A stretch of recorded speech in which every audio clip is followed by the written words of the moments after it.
Hi, I'm Julia, and welcome back to my booktube channel, NB Library. It is one of my favorite times of the year, and that is MerMay, by which I mean the month of May, when we celebrate mermaids. MerMay is a drawing challenge where there's a daily prompt and you draw a mermaid to fit that prompt. I can't draw. I'm getting into like shrinky dinks a little bit, but there it's okay because it shrinks down and so any mistakes are shrunk. But in 2019 and then last year, I participated in a MerMay reading challenge. So I've been saving up my mermaid and underwater books throughout the year in anticipation of reading them this month.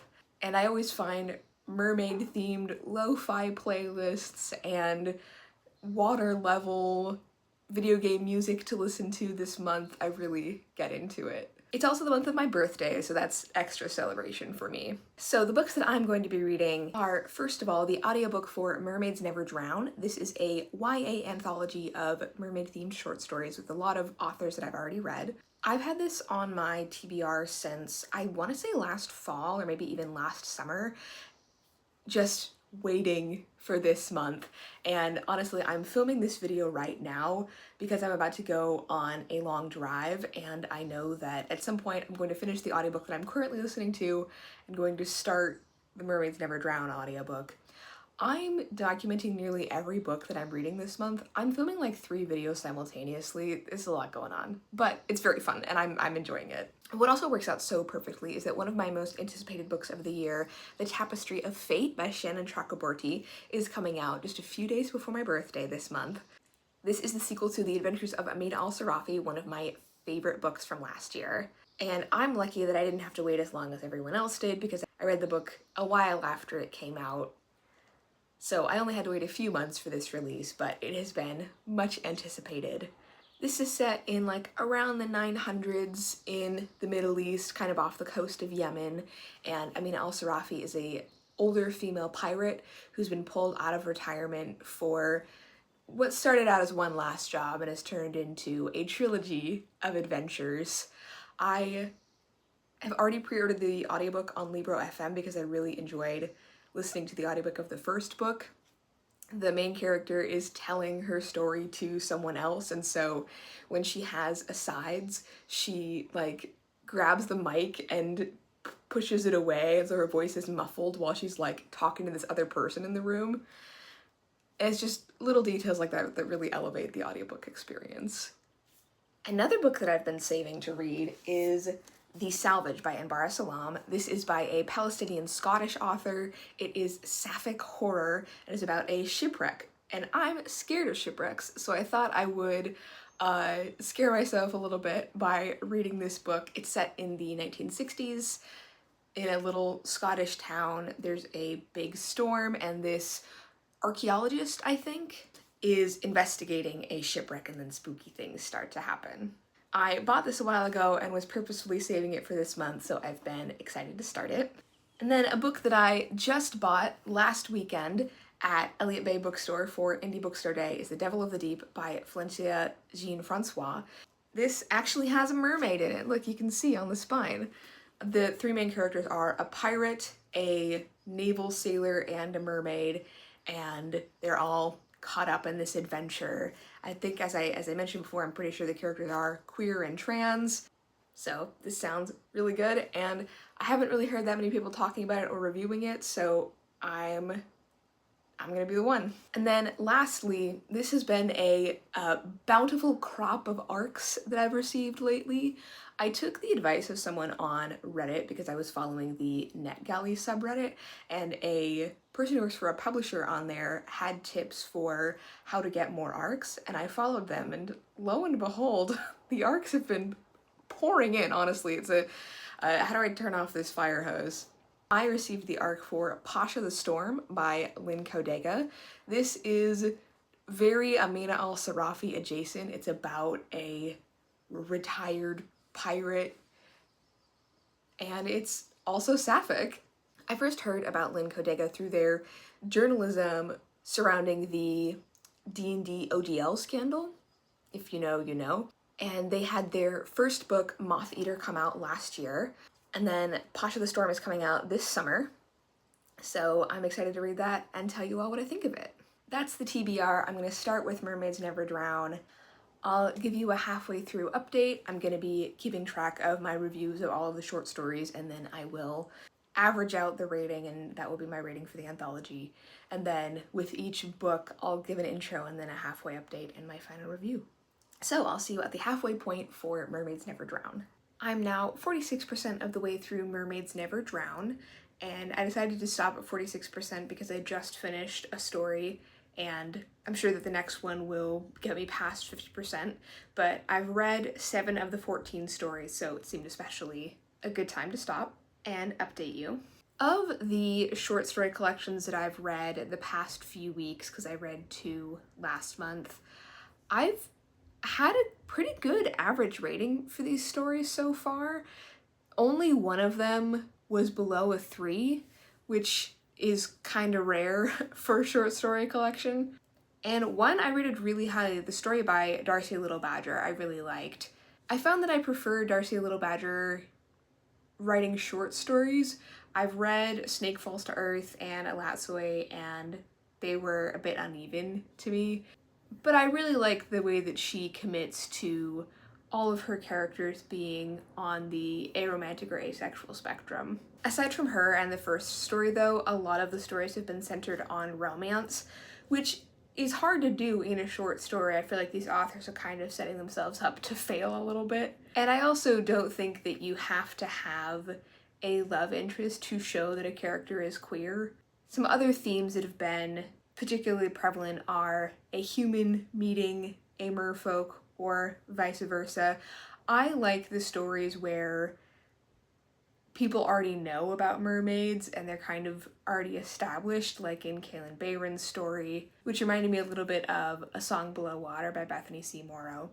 Or stories where all the characters are mermaids.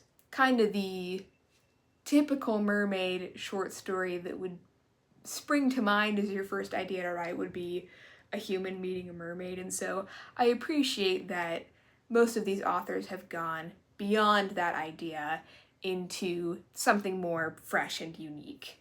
We're seeing a lot of different cultures being represented here, lots of different types of mermaids. And the only story that I didn't like was this one called The Nightingale's Lament. I think it was by one of the editors, but it was sexual and horny in a way that made me uncomfortable with it being a YA story. Like, even if these characters were over 18 and I was reading about them, I would be like, wow, you're thinking very explicitly right now.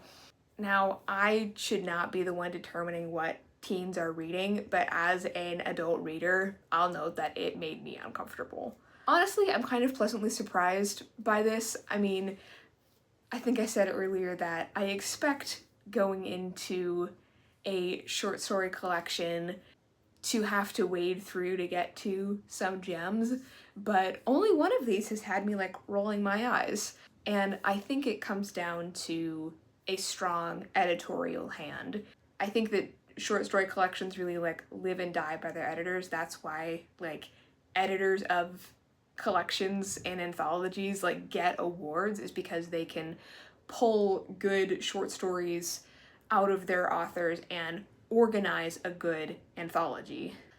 Those are my thoughts so far. I'll listen to the next 54% and let you know what I think of the whole collection when I'm done. I finished the audiobook for Mermaids Never Drown yesterday, I think. Yes, yesterday evening. But yesterday was my roommate and I's night to hang out and watch something, so I didn't want to take time out of that to film, and I thought I'd update you today.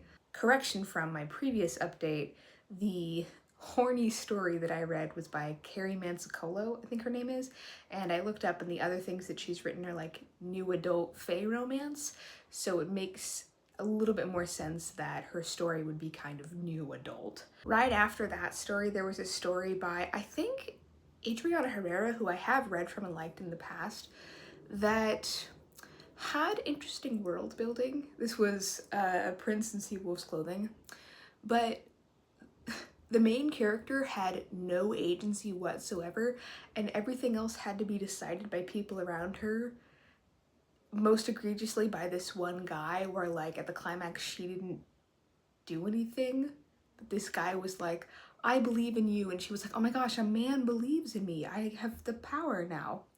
I really don't like that trope. There were a few more 4-star stories and then some 3.5s and 3s.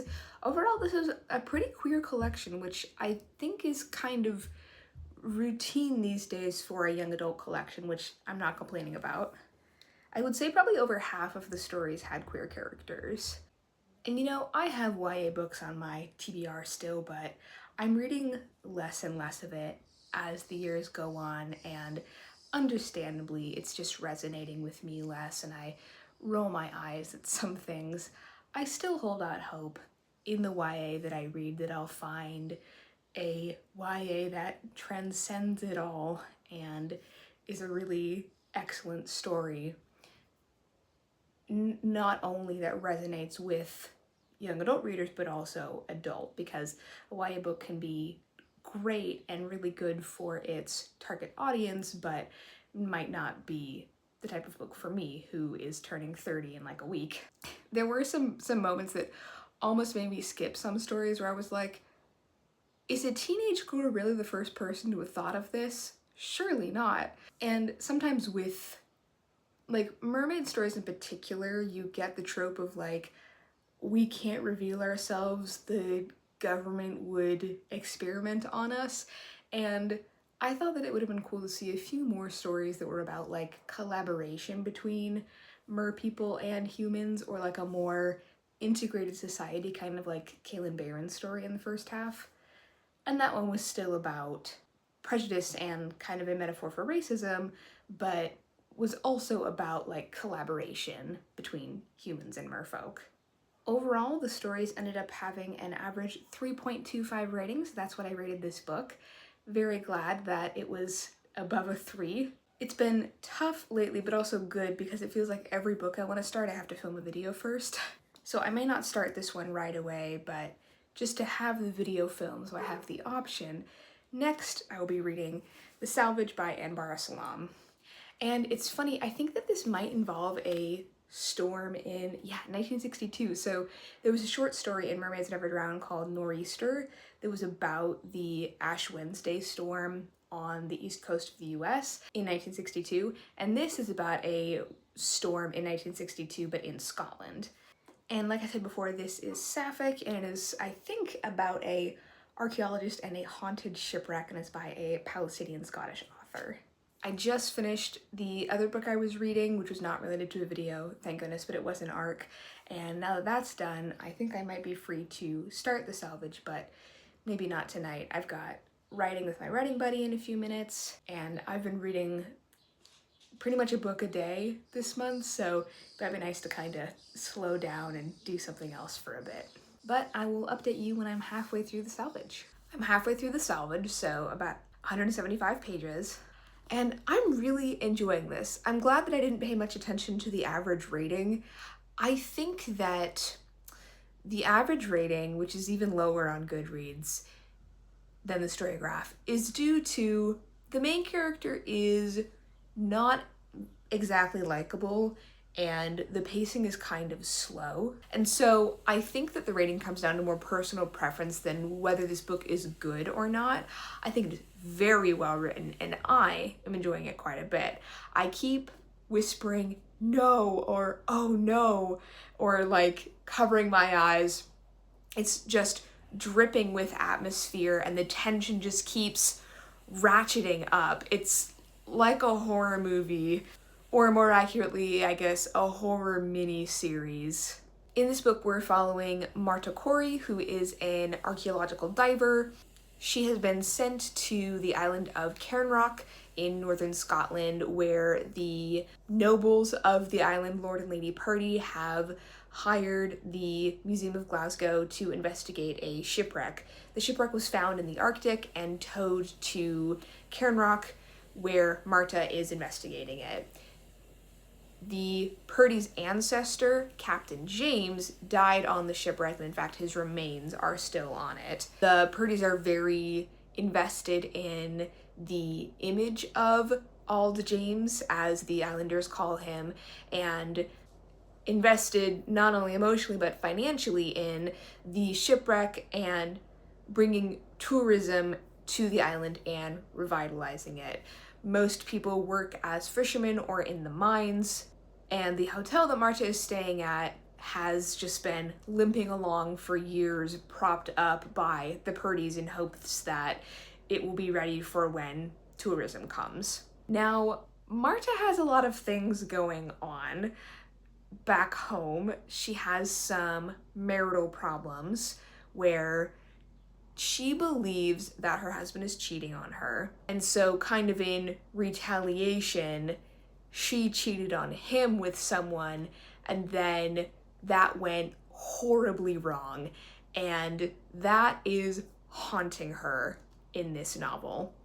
She is stuck on this island for several weeks because the ferry only comes every 5 weeks, but there's a complication in her dive and she has to stay there for longer, and there's sort of a mystery. She's trying to figure out what's going on, in addition to seeing creepy things and trying to keep her job because her husband is also her boss. But all is not tense. She does have a love interest in a woman named Elsie who works at the hotel. So a lot of infidelity going on in this book.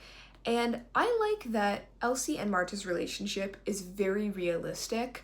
They really like each other, and Marta is very uplifted by Elsie and really values her time with her, but at the same time, they annoy each other sometimes, and Marta is starting to get more and more paranoid about things, which is worrying Elsie.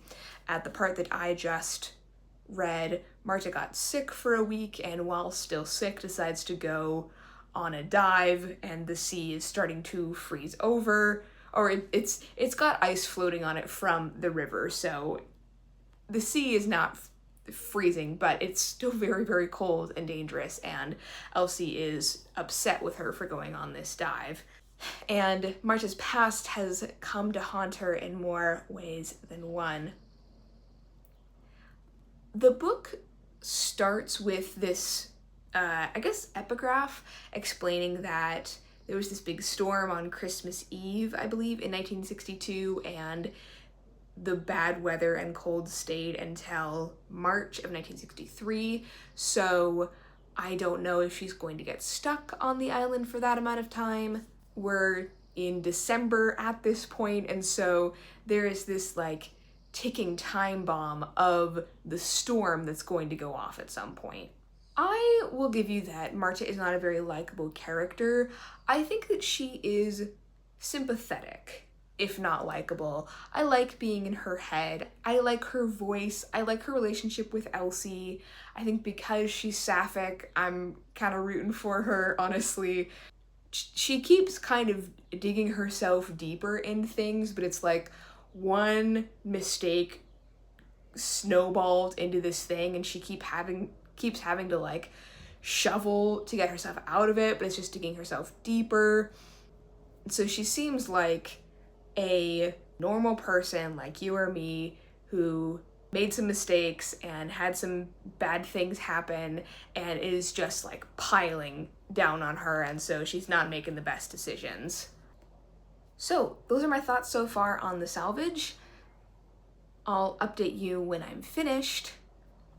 And I wanted to film a quick intro for The Tapestry of Fate by Shannon Chakraborty, which is going to come out late tonight because I get new releases at 9 p.m. Pacific time the night before a book is released. So Monday nights are a good time for me, but I'm usually at D&D, so I can't read a new release. I'm anticipating starting the audiobook while I'm driving home, so it's gonna be too dark to update you on anything. But The Tapestry of Fate is the second in the Amina al-Sarafi trilogy.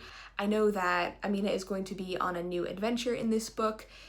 She has been conscripted in the previous book by a certain body of people, not to spoil anything. And so while she'd love to be at home with Marjana, her 10-year-old daughter, she has to go out on more adventures with her crew. And I know that there's going to be a return of certain characters from the previous book. I'm sure new characters will be introduced, and I know that I think they get trapped on an island. I've finished the audiobook that I was already listening to, so my slate is clear and I'm ready to start it. When I next update you, it will be at the 50% mark for the Tapestry of Fate, or finishing the Salvage, whichever comes first. It's my birthday today. I haven't been reading much. I've been super busy. On Tuesday, my sister and I got to see Florence and the Machine, and it was, I think, my new favorite concert. It was a religious experience. I was like sobbing. I was singing the lyrics. I knew all the words to every song. It makes such a difference when you know all the songs played at a concert. Just such a good show. All of the performers, the band, the backup performers were amazing. Florence did such a good job. Such a good show. But I was very, very tired the next day because I only got about 6 hours of sleep. I had to get home from the concert and then wake up early the next day to go into the office. So long day, still kind of recovering. My throat is a bit fatigued still. Yesterday, despite my tiredness, I did finish The Salvage by Anbar Salam, which I gave 4.25 stars. I really liked this. It was so atmospheric, and there were some really creepy twists and turns, and kind of the same things that I said about the characters still stands. The main character, Marta, is just so like anxious and convinced that there's something supernatural going on, while her girlfriend Elsie is less convinced, and she's also keeping some things hidden from Elsie. And there's a character that comes in, and I really liked the development of the relationship between them and Marta. It gets very claustrophobic, and you just have the feeling of like being trapped with the characters. But yeah, this horror is up my alley. There's nothing super gory, nothing that like kept me awake at night. I did feel a little skittish at noises after I finished it, but I want to find more horror like this. I think that would make me enjoy the genre. There was just a little stinger in the last line of the book, and I'm still thinking about it, but I thought really enjoyable, really well written. I'm also at the halfway point of The Tapestry of Fate by Shannon Chakraborty. It's kind of slow going, I think just because it's a long book, and on the one hand, I really want to luxuriate in the story and enjoy this book that I've been so looking forward to. I gotta take this off. I'm feeling kind of warm and lightheaded. And the book takes its time getting to the island that we know the characters are going to go to. There's a whole kind of subplot with Amina's crew member and friend Dalila, and there was an incredible action set piece / scheme that was just so fun and clever, and it really felt like reading a Pirates of the Caribbean movie in book form. Now that we're on the island, things are not going as I expected at all, and things are also not going as the characters expected.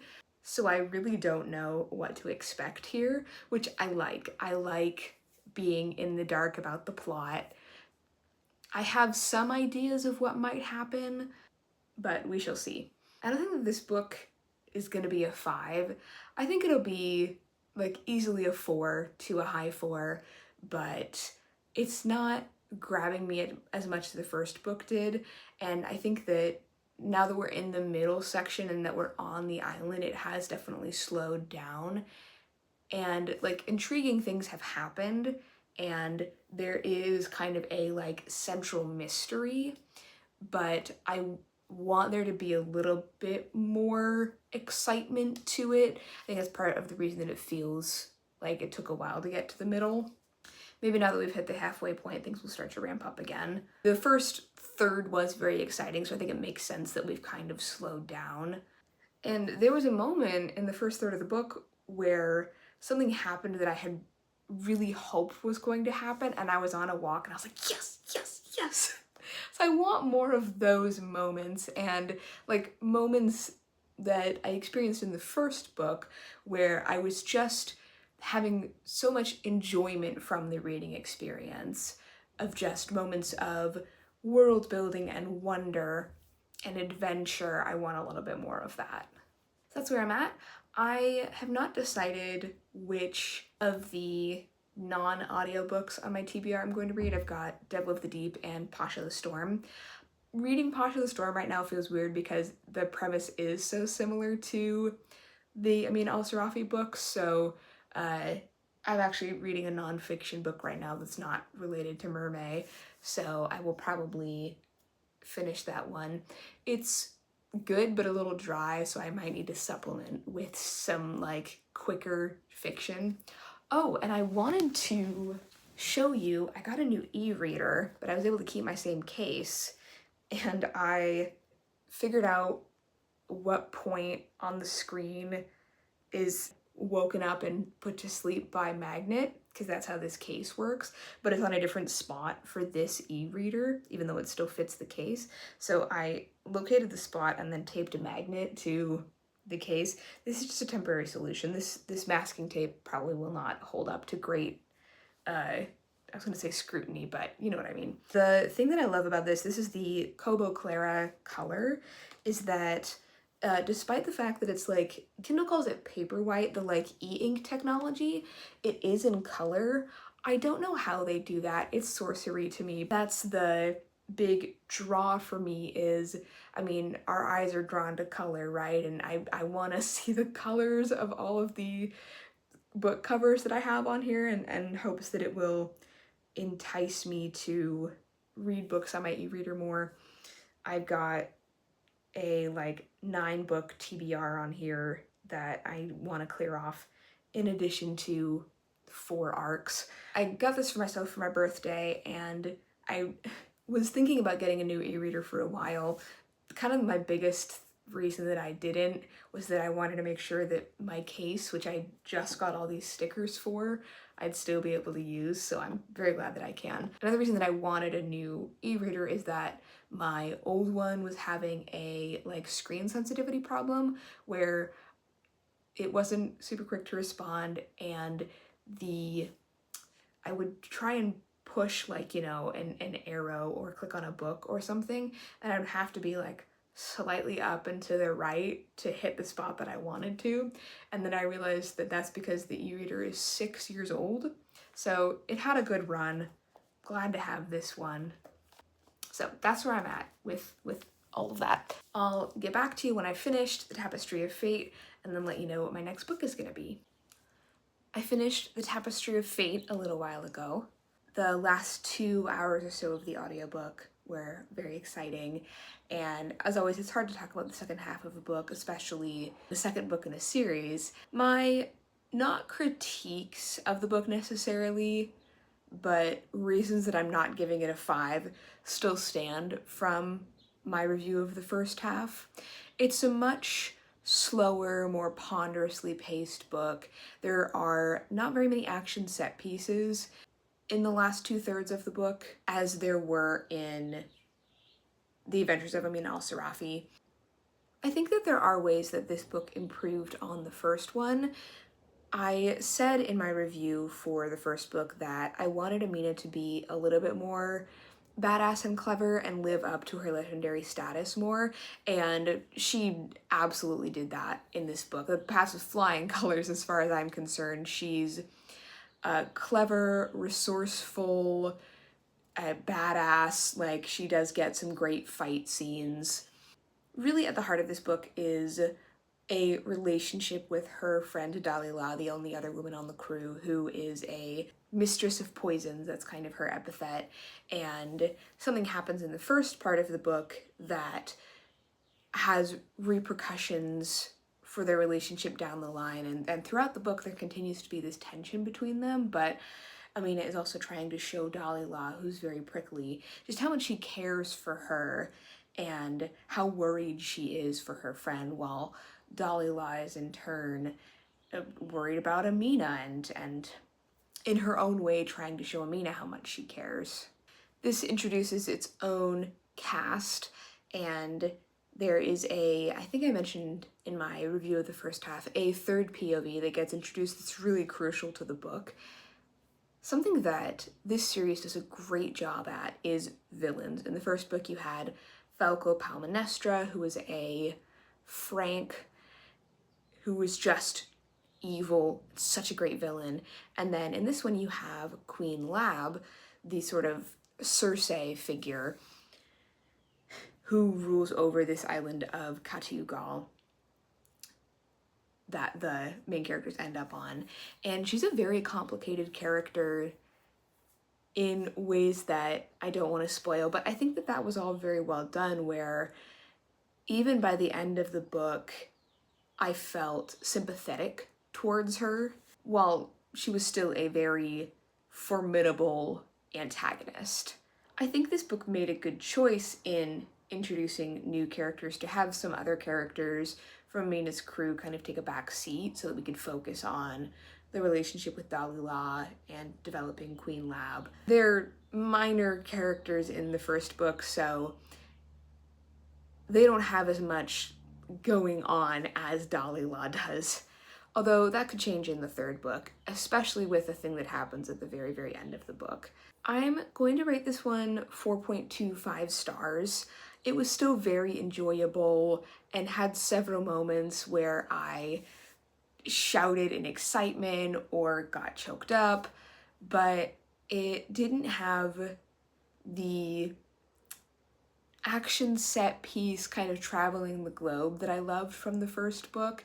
And I totally understand, like, I think it's great that a different book in the series is doing something different, and I really admire that, but it just didn't have the same elements that make me give a book 5 stars. So it's more down to personal preference and the middle being slow that leads me to not rate it as high.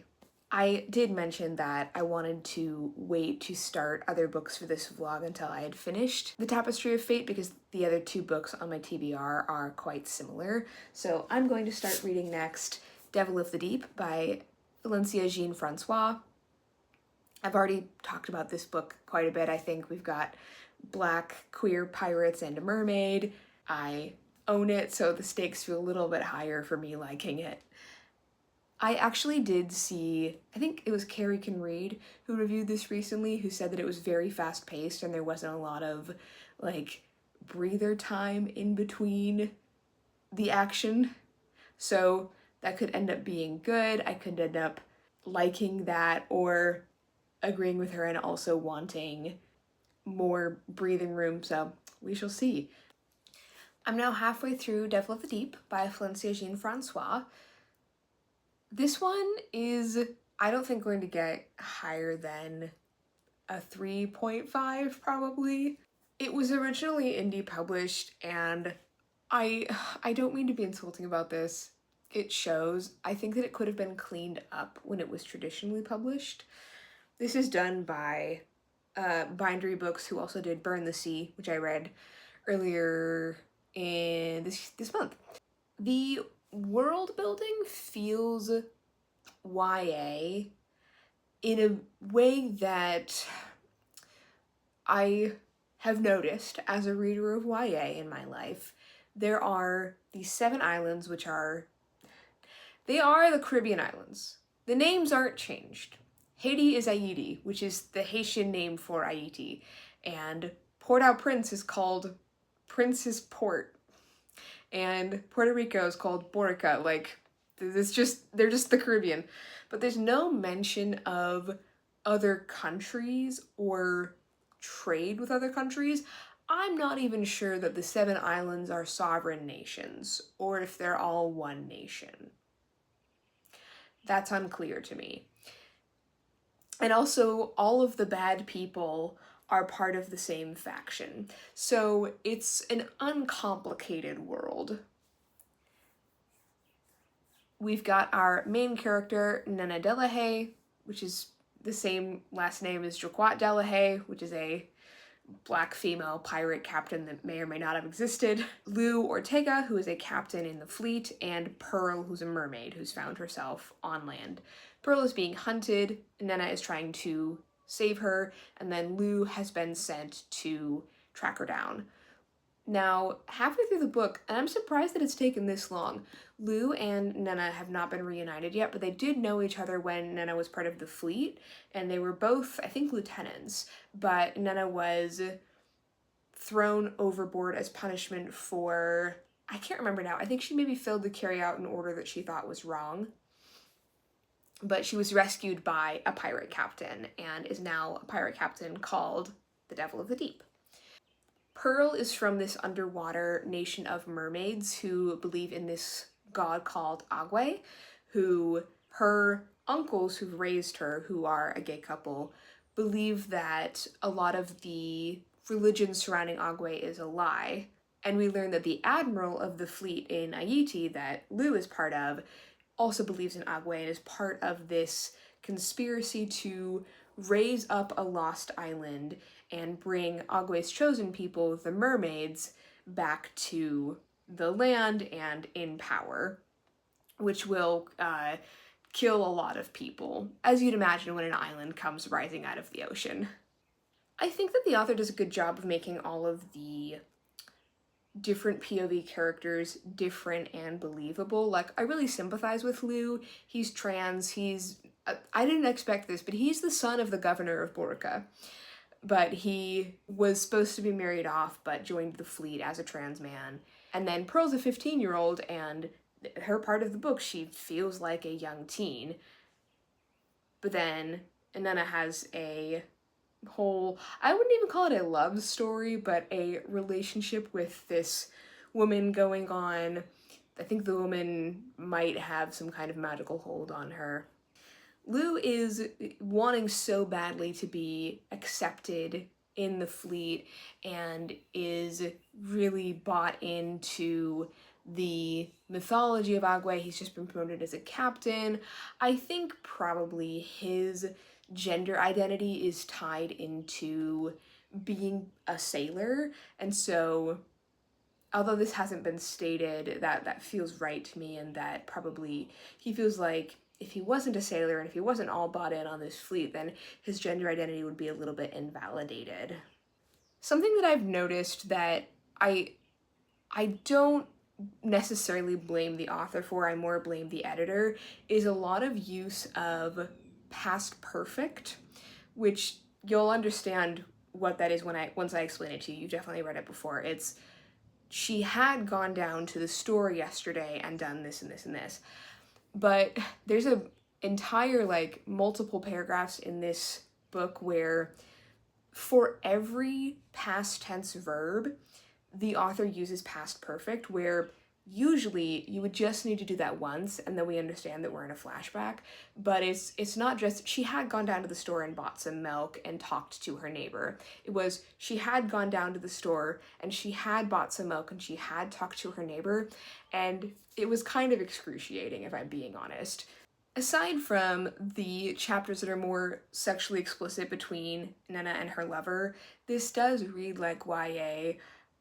Like, Nana's chapters are more nuanced. I wouldn't say that Lou's chapters are unnuanced. He clearly has a lot of unlearning of fascism that he needs to do, but it does read as YA to me, and I wish that it was a little bit more just complicated. Like, it feels kind of simple right now.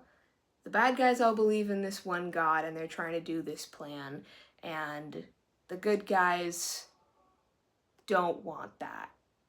And they're trying to keep this MacGuffin away from the bad guys. I will finish this. I don't think that I'm going to DNF it. But again, I don't think I'm going to rate it super duper highly. I tried some new shampoo that's for curly hair, and now lots of hair is happening. Last night I stayed up a little bit late to finish Devil of the Deep by Valencia Jean-Francois. I'm reading a lot of books right now and I kind of just wanted to finish one. I'm gonna give this a 3. I'm kind of struggling to put my finger on what this book is lacking. I think that it was maybe a little bit too cinematic in that way that I think there was a conversation online recently of people writing like they're writing for TV, but it's a book. And so there was like some interiority and flashbacks from the characters, but mostly it was just thing is happening, I am reacting to it, next thing happens.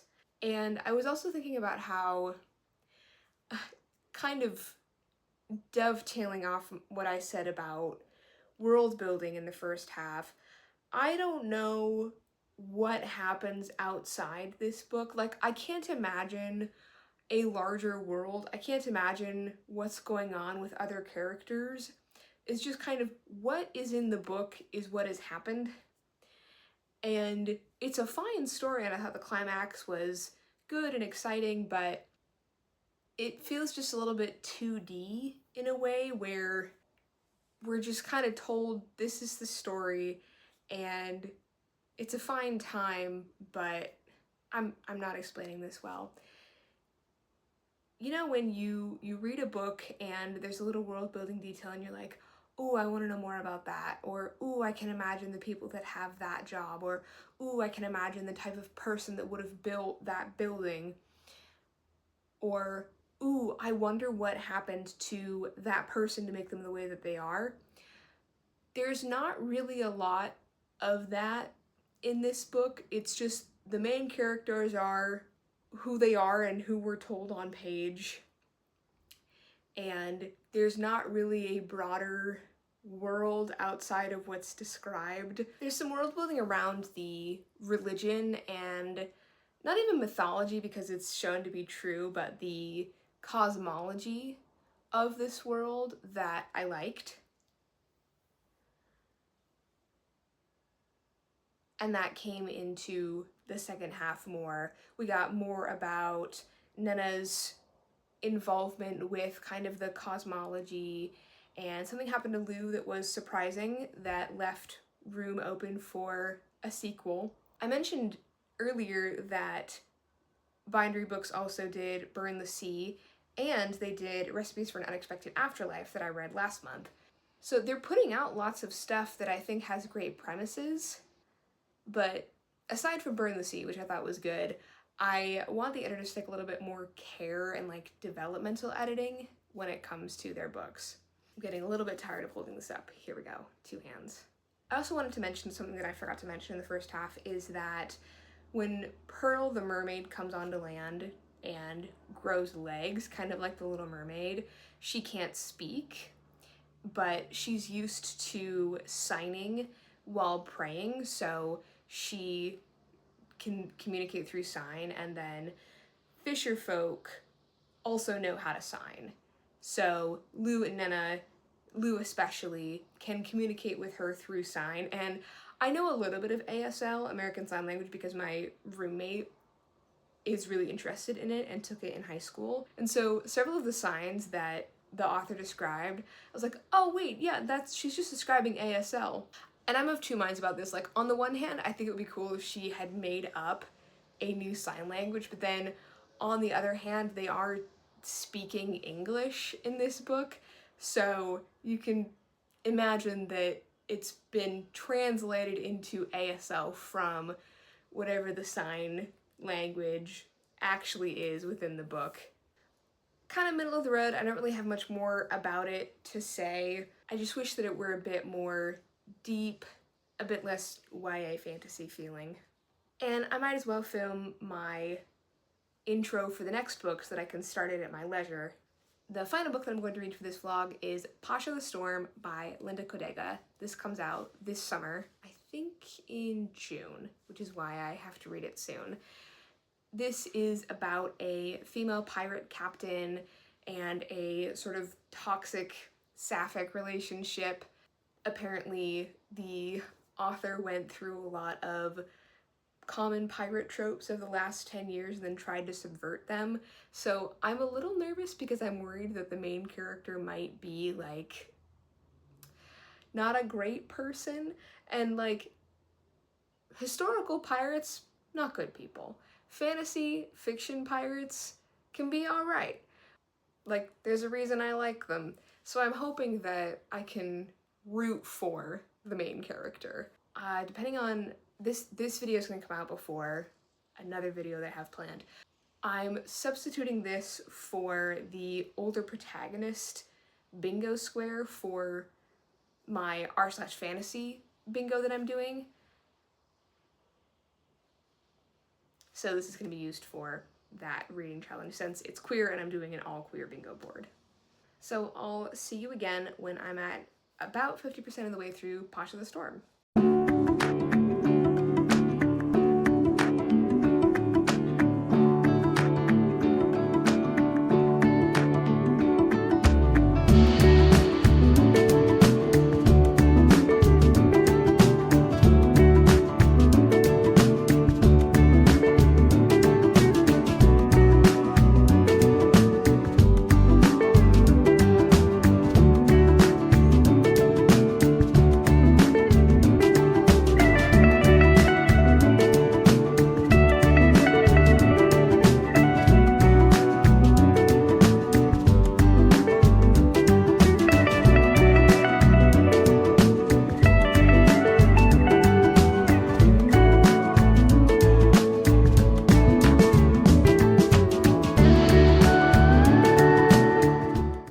I am unfortunately DNFing Pasha the Storm at 10%. Actually, within the first few pages, I was like, oh no, but I stuck it out. I wanted to give it a chance. I just read one of my favorite books of the year, and I was really feeling the pressure to read this book so that I could get this video out, because it's the last book for this video, obviously. So I didn't want to have these external factors be the reason that I didn't like this book, but the language is just not for me, and that was like the first thing that I knew right away. It felt like we couldn't just have a character walk across the room. There had to be a bunch of adverbs and commas in there. I'm not supposed to quote things that are in an arc because it's not the final version, but as an example, there was a part where someone said something like almost arrogantly, and I'm like, I need you to demonstrate to me what that sounds like, because you could have just said they said it arrogantly, or some other dialogue tag or some other like facial expression to convey why that was said almost arrogantly. Everything needed to have a little added descriptor onto it in a way that was just kind of exhausting. The world building also, like, we're thrown into this book immediately. I don't know the background of the main character Pasha, like some things are hinted at, but I think it would have been really helpful for there to have been like 2 or 3 chapters of setup. Like, this is a long book. Some of those pages could have gone towards a little more setup so that I'm a little bit more comfortable in the world. And then when there's like reveals and big things happening, I can be shocked along with the narrator and not going like, why is that significant? I don't understand. And this has a problem that I don't know if anyone else cares about this, but it had a world building problem that I noticed in like D&D Forgotten Realms as well, where there are a lot of proper nouns and they have no linguistic coherency to them, where it's not like we're taking Mandarin, for example, and using that to name most of the places, or we're taking like Welsh.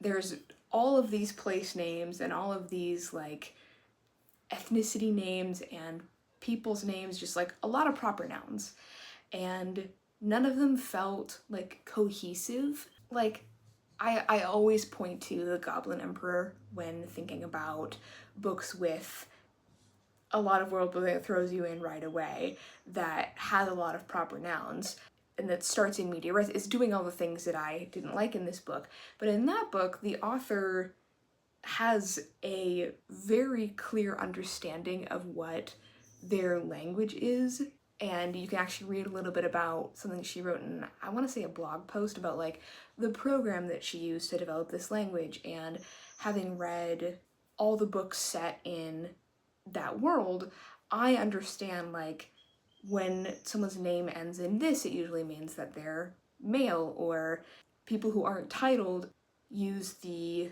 prefix min or mer, and like those things are all really consistent and thought out.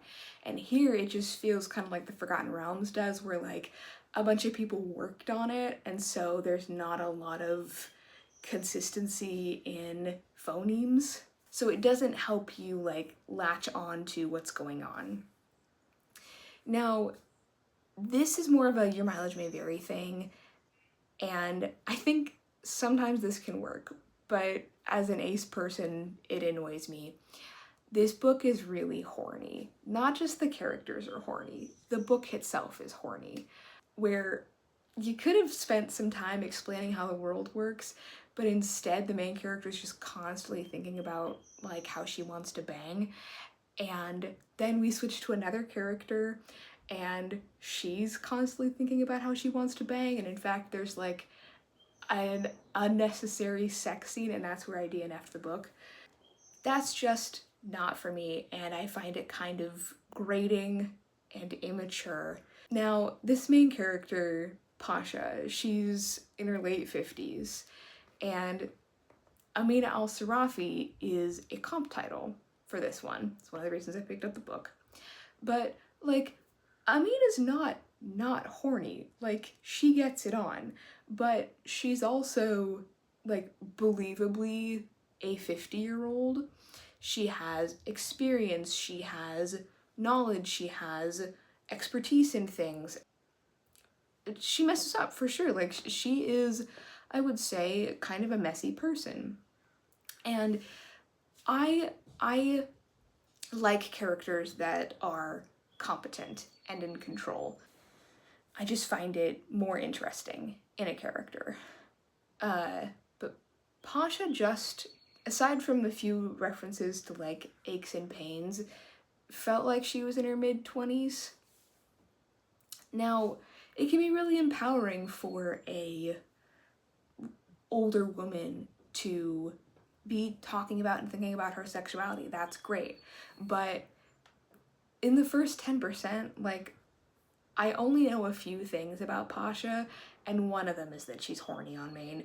I don't know like who her family is, who are the people that are important to her. I know that she is this like powerful, important sailor, and that she's stepped back from that life like Amina, but I don't know what she's been doing for the last like 10 years or so. So that's why I say it was grating, where I wanted to know more things about her, and I didn't feel like I was gonna get that. Like, I'm sure that I will, and I'm sure that like information is being kept from the reader on purpose, but it's just not to my taste. Sorry to end this video on that note. Partly it's just my own fault for needing to rush this video out. I've had a lot of books that I need to read and things that I need to film in May, but I hope that you enjoy the footage that I took from this past weekend, going to Whidbey Island with my mom. We saw some great wildlife and tide pools, so that felt very in keeping with the MerMay theme. Thank you very much for watching the video. If you've gotten this far, go ahead, give me a like and subscribe if you haven't already, and I will see you next week.